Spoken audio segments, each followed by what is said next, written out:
Hey everyone, नमस्ते आप सभी को, प्रणाम, जय श्री राम। आई होप कि आप सब लोग बहुत अच्छे होंगे।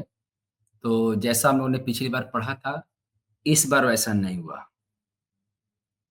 हम लोग को लग रहा था कि जो मार्केट है 27 जनवरी का जो लो लगाएगा, 27 जनवरी का जो लो लगाया था वो नहीं ब्रेक होगा और फाइनली मार्केट जो है 14th फ़ेब को ब्रेक कर दिया बट हाँ, क्लोजिंग नहीं आया है। देखो ऐसा है कि जब हम लोग रीड करते हैं इम्पल्स या करेक्शन तो हमेशा ये देखा गया है, जो कि मैं देखा हूँ हर बार, कि रीडिंग करते वक़्त जैसे कि मान लो कि ये हमने 1 मान लिया और 2 माना और 3 माना, ये 4 माना और देन 5 1, 2, 3, 4, 5 माना। तो मैक्सिमम टाइम मैंने यही देखा है कि जो वेव शिफ्ट होती है, अगर कोई टॉप लग रहा है या बॉटम लग रहा है, तो ये 127% के क्राइटेरिया को मीट करना चाहिए। तो अगर मैं बात करूँ कि डब्ल्यू को अगर मैं 1 कंसीडर करता हूँ कि ये मेरा 1 है, ये 2 है, ये 3 है, ये 4 है और देन 5 ठीक है ना? तो चाहे वो ज़ेड हो, चाहे 1 चाहे ज़ेड हो या 5th हो, एनी केस में क्या होता है कि प्राइस एटलीस्ट 127% के क्राइटेरिया को मीट ज़रूर करना चाहिए। तो यहाँ पर अगर मैं बात करूँ कि ये जो जेड का फ़ॉर्मेशन हो रहा है, जिसको मैं अभी तक मैं मान रहा था मैं इसको मान रहा था कि जो वाई है यहाँ पर कंप्लीट हो चुका है और ये जो मूव जा रहा है ये 1 और जो डाउनफॉल आ रहा है मैं इसको 2 कंसीडर कर रहा था। तो ये मेरी जो ये यहाँ से जो फॉल आया है, ये वाली जो मूव है, ये मेरे से मिस हो गई है। और थोड़ा-सा इस बात को लेकर मुझे थोड़ा दुःख भी है क्योंकि ये अनएक्सपेक्टेड था मेरे लिए कि मैं इसको ग्रैब नहीं कर पाया, मैं इसको रीड नहीं कर पाया। क्योंकि ये जो मेरे से मिस्टेक इसलिए हुआ क्योंकि मैंने यहाँ से थोड़ा-सा मिस्टेक किया कि यहाँ से डब्ल्यू और एक्स की टाइमिंग पर देखा भी था लेकिन थोड़ा-सा कहते हैं ना कि इसका जो नेचर था वो इम्पल्सिव लग रहा था। तो मैंने इसको ना ये जो टाइम पीरियड और डब्ल्यू और एक्स का टाइम पीरियड और यहाँ से एक्स का टाइम पीरियड ये दोनों सेम था। बस ये मिस्टेक हुआ है। लेकिन एक एक ये मिस्टेक हुआ और दूसरा ये हुआ कि यहाँ से जो मूव था मैंने इसको इम्पल्स जैसा मुझे दिख रहा था बट ये इम्पल्स नहीं था क्योंकि इम्पल्स रहता तो ये प्राइस जो है 127% छोड़ो ये बॉटम तक भी नहीं आता। ठीक है ना? कि कोई वेव सेकंड कभी आता ही नहीं बॉटम। तो ये था मिस्टेक हाँ, लेकिन इसके पहले भी मैंने आपको रेडी कर दिया था कि मैं इसको मान नहीं रहा हूँ लेकिन हाँ, अगर 81% के नीचे जाता है तो ये सेकंड वेव नहीं रहेगा, इसको हम लोग जेड ही रीड करेंगे।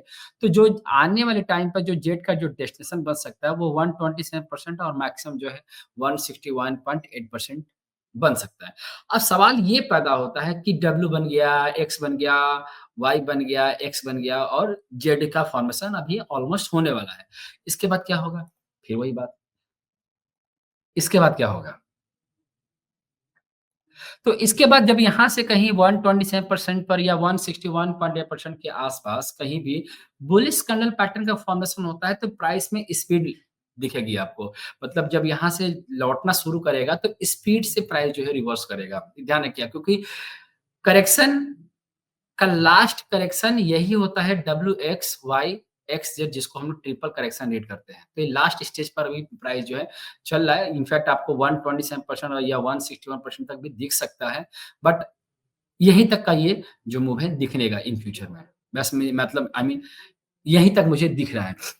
ठीक है ना? एक चीज़ ध्यान रखिएगा अब बात करते हैं यहाँ से कि एक्स और एक्स की जो ट्रेंड लाइन है, ये देख रहे हैं ना ट्रेंड लाइन? तो जितने स्पीड से ये फॉल आया है, इसके डबल स्पीड से अगर ये वाली ट्रेंड लाइन ब्रेक होती है, मेन है कि अब ये वाली ट्रेंड लाइन ब्रेक हो। तो जब ये वाली ट्रेंड लाइन ब्रेक होगी तो इसकी मैच्योरिटी हो जाएगी, मतलब ये करेक्शन की मैच्योरिटी हो जाएगी और प्राइस का जो लीडिंग डेस्टिनेशन होगा, वो ये इस वाले ट्रेंड लाइन को ज़रूर टच कर सकता है इन फ्यूचर में। कंडीशन ये है कि ये वाला ट्रेंड लाइन ब्रेक होना चाहिए। ठीक है? क्योंकि ट्रिपल करेक्शन के बाद अब अगला क्या मूव होगा, कैसे मूव होगा, इलीट वेव में नहीं है। इलीट वेव में केवल यही है कि W, X, Y, X, Z के बाद करेक्शन जो है ओवर हो जाना चाहिए। तो मैं अब ज़्यादा नहीं देख रहा हूँ, बस यही देख रहा हूँ कि 127% और 120 मैं 161.8% तो एक वुल्फ वेव के हिसाब से भी अगर मैं देखूँ, तो यहाँ पर बहुत बढ़िया ईपीए की ट्रेंड लाइन जो है टच कर रही है। उसके साथ-साथ अगर मैं देखूँ, तो ऐसा नहीं कि इस बार मैं जीत बैठा हूँ, नहीं, जिद नहीं किया हूँ। बस ये वाली थोड़ा-सा मिस्टेक हुई है। एक्सेप्टेड नहीं था ये मेरे लिए एक्सपेक्टेड नहीं था, हो गया। तो अगर ये प्राइस जो यहाँ से रिवर्स करता है ना, तो आने वाले टाइम पर प्राइस बहुत ऊपर के साइड में ना चीज़ें ओपन करता है, ठीक है? तो ऊपर के साइड में चांसेस ज़्यादा हैं अभी भी। अ, बट ध्यान रखिएगा कि यहाँ कहीं आस-पास जो है प्राइस जो है रिवर्स करना चाहिए, ठीक है ना? अगर होता है तो, अगर नहीं होता है तो अभी भी चांस है, हो सकता है कि हमारी अभी भी काउंटिंग जो है ना कुछ इस तरह से रीडिंग हो जैसे कि वाई हो गया, एक्स हो गया, मैं इसको जेड रीड कर रहा हूँ। लेकिन जेड तो तब रीड करूँगा ना जब यहाँ पर हमारा आगे कंप्यूट होगा। तो थोड़ा-सा ना इसको क्या करेंगे, इसको ना स्मॉलर टाइम फ्रेम पे लेके चलते हैं और देखते हैं कि यहाँ पे एग्ज़ैक्टली क्या बन रहा है। तो मैं आपको थोड़ा-सा टाइम पीरियड को लेकर चलता हूँ यहाँ पर। तो देखो इधर, तो अगर मैं डी निफ्टी का टाइम फ्रेम लगा देता हूँ यहाँ पर, तो निफ्टी के टाइम फ्रेम पे देखोगे यहाँ पर, तो ये देखो, यहाँ से बॉटम लगा 27 जनवरी का ना, 27 जनवरी के बाद जो है 14th फ़ेब को लो लगा है। तो इसका जो टाइम पीरियड देखोगे यहाँ से तो ये कितना है? ये टाइम पीरियड 36 है और जो 14th को जो लो लगा, वो कितना लो लगा है? वो भी यहाँ बना एग्ज़ैक्ट टाइम पीरियड ल लिया है। तो ये जो नेचर बनता है ना, ये फ्लैट करेक्शन का बनता है। ये फ्लैट करेक्शन करेक्शन का नेचर है। तो अभी डबल बॉटम बना है। तो अगर मैं बात करूँ कि यहाँ से जो करेक्टिव राइज़ की बात हो रही है कि यहाँ से इसको अगर मैं बात रीड करूँ ए और इसको रीड करूँ बी और देन सी। लेकिन हाँ, ये बी तभी माना जाएगा जब ये प्राइस जो है 111% को ना ब्रेक कर 111% तक आ सकता है। 1 और ये, क्योंकि बी हमने पढ़ रखा है ना कि बी हमारे लिए 111% तक आता है, तो एटलीस्ट यहाँ तक तो लेकर चलेंगे ही, है ना? यहाँ तक 100% और 111% तक, हाँ, यहाँ पर सरेंडर किया जा सकता है। थोड़ा-सा हम लोग जो है इसको कोऑर्डिनेट कर लेते हैं, तो यहाँ पर चलते हैं और इसको लो पर 786 टू टू 786.90 और ये जो हाई बना है, ये हाई बना है 23807.30 राइट? अब चलो, तो प्राइस जो है 14th फेब को बहुत बढ़िया डबल बॉटम बनाकर अभी वहाँ पे प्राइस खड़ा है और जब भी 2 इम्पल्स का टाइम पीरियड सेम होता है, तो अगला जो मूव होगा वो बहुत स्लो हो जाएगा। जैसे कि हम लोग बात करते हैं कि यहाँ से जो मूव बनेगा ये वाला, ये कितना है 36 है और ये था हमारा ये भी 36 है। ठीक है ना? 36 नहीं, ये 38 के आस-पास है, तो ऑलमोस्ट सेम है। तो ये क्या हो जाएगा, ये डबल हो जाएगा, इन दोनों के टाइम पीरियड का ये डबल हो जाएगा। यहाँ से कहीं से रिवर्स होता है, 100% के आस-पास से या 111% के आस-पास से, तो आप क्या करना है कि आप यहाँ से एक एक्सटेंशन डालेंगे, ठीक है ना? ऐसे और प्राइस का जो मिनिमम लेंथ होगा सी का, वो ये होगा और मैक्सिमम जो लेंथ होगा वो ये होगा सी का। लेकिन प्राइस का मूव अब थोड़ा-सा स्लो हो जाएगा क्योंकि टाइम पीरियड जो है वो क्या है सेम है दोनों का, ठीक है ना? तो अभी जो स्ट्रक्चर इस वीक में बना है, वो फ्लैट करेक्शन जैसा दिख रहा है, ठीक है? इस सिंगल लेग की बात कर रहा हूँ 27 तारीख के मूव से। तो निफ्टी के मूव में हम लोगों ने अभी तक जो है, जो फॉल आया है, ये फ्लैट करेक्शन के नेचर में फॉल आया है और बी का फॉर्मेशन अभी हुआ है। सी जैसा कुछ इसमें भी दिख नहीं रहा है। तो अभी भी चांस है कि अगर यहाँ से कोई रिवर्सल कैंडल पैटर्न बन जाए, तो वैसे देखा जाए तो ये मॉर्निंग स्टार बना हुआ है। अगर ये प्राइस जो है नहीं ब्रेक करता, तो यहीं से प्राइस जो है सी के नेचर में जा सकता है, राइट ना? तो आइए ज़रा हम लोग बैंक निफ्टी की तरफ भी चलते हैं। अब चलते हैं ज़रा बैंक निफ्टी की तरफ। तो बैंक निफ्टी में भी फॉल आया है, तकरीबन 6-7 दिन फॉल आया है बैंक निफ्टी में भी और मार्केट में सेलिंग चल रही है। इस चीज़ को एक्सेप्ट किया जा रहा है कि हाँ, मार्केट में सेलिंग चल रही है। लेकिन जिस हिसाब से सेलिंग चलनी चाहिए और बाइंग चलनी चाहिए, डेटा पे दिखाया जा रहा है कि सेलिंग चल रही है। तो जो मैंने देखा है कि सेलिंग जो है, वो इम्पल्स में आता है। करेक्शन में सेलिंग तो करेक्शन की करेक्टिव राइज की बात कर रहा हूँ अगर तो बी में तो सेलिंग नहीं देखी जाती है। क्योंकि बी जो होता है वो रिवर्सल का पार्ट होता है। तो निफ्टी में बैंक निफ्टी में बी का फॉर्मेशन चल रहा है। तो अगर मैं बात करूँ कि यहाँ पर बैंक निफ्टी में जैसे कि पिछली बार हमने डिस्कस किया था मैं इसको सी रीड कर रहा हूँ अभी भी और यहाँ पर जो स्ट्रक्चर जो चल रहा है यहाँ से, तो मैंने आपको याद भी करोगे तो मैंने बताया था कि यहाँ पर 23% के आस-पास जो है एक बार जैसे कि आप यहाँ से रिट्रेसमेंट डालेंगे और अभी उस दैट टाइम प्राइस जो 38.2% पर था और मैंने बोला था कि 23.6% के आसपास जो है रेट आता है, तो अच्छा खासा रिवर्सल देखने को मिलेगा। क्योंकि ये करेक्टिव राइज़ है और करेक्टिव राइज़ में जो प्राइस जो है 38.2% को ब्रेक करता है तो और उसके बाद 23.6% पर जब आता है, तो ये रिवर्सल शो करता है। ठीक है ना? तो अभी भी इस वीक भी प्राइस जो है यहाँ पर देखोगे तो 23% पर आकर रुका हुआ है। अभी तक तो ये सी ही रीड कर रहा हूँ मैं। इन फ्यूचर में अगर प्राइस जो है अगेन 38.2% के ऊपर चला जाता है, तो ये कन्फर्म हो जाएगा ये सी है। ये पॉइंट जो है वो सी है।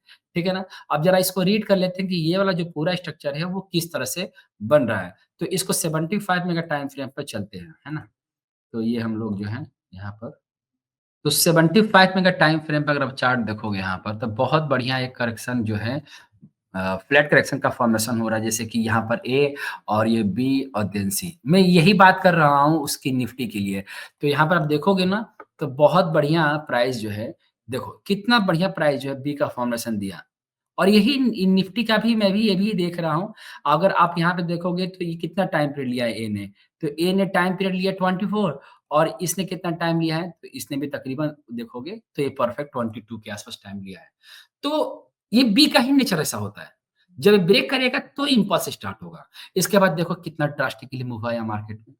तो निफ्टी में हम लोग यहाँ पर हैं और बैंक निफ्टी में यहाँ पर खड़े हैं। तो बैंक निफ्टी में बेसिकली जो है ना ए और बी हो गया और सी हो गया। तो ये फ्लैट करेक्शन तो कंप्लीट माना जाएगा।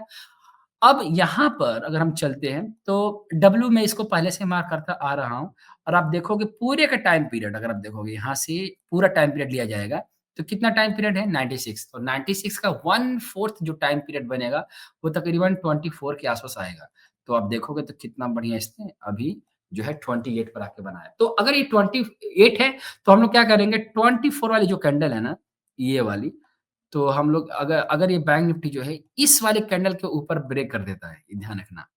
तो हमें एक अच्छा खासा अपसाइड के तरफ जो है देखने को प्राइस जो है मिलेगा। तो इसको डब्ल्यू और जानते हो क्या होता है कि जैसे ये डब्ल्यू बना, तो फ्लैट के बाद जो एक्स बनता है जिसको लार्ज एक्स कहते हैं वो 61.8% तक आता है और ये आया है 61.8%। खैर आने को तो ये प्राइस जो है अगेन 111% तक भी आ सकता है।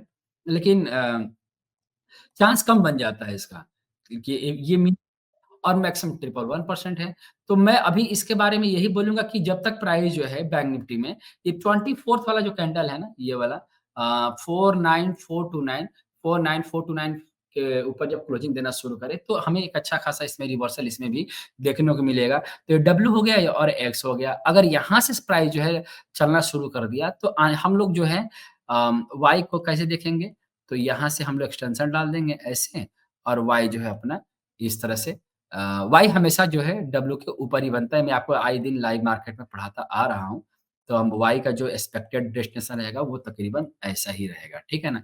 ये क्राइटेरिया तभी होगा जब ये प्राइस जो है इसको ब्रेक कर देता है तो, ठीक है ना?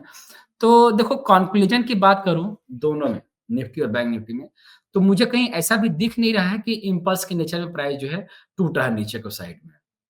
अगर इम्पल्स के नेचर में अगर प्राइस टूट रहा है, तो इस वीक में इसको सी कंप्लीट कर देना चाहिए था। अभी प्राइस जो है फ्लैट के नेचर में बी के फॉर्म में आया है, ठीक है ना? तो यही था, बाकी अगर कुछ ऊपर-नीचे होता तो लाइव मार्केट में आकर फिर से इसके बारे में डिस्कस करेंगे, राइट? सो अपना ख्याल रखिएगा आप लोग। नमस्ते आप सभी को, प्रणाम, जय श्री राम।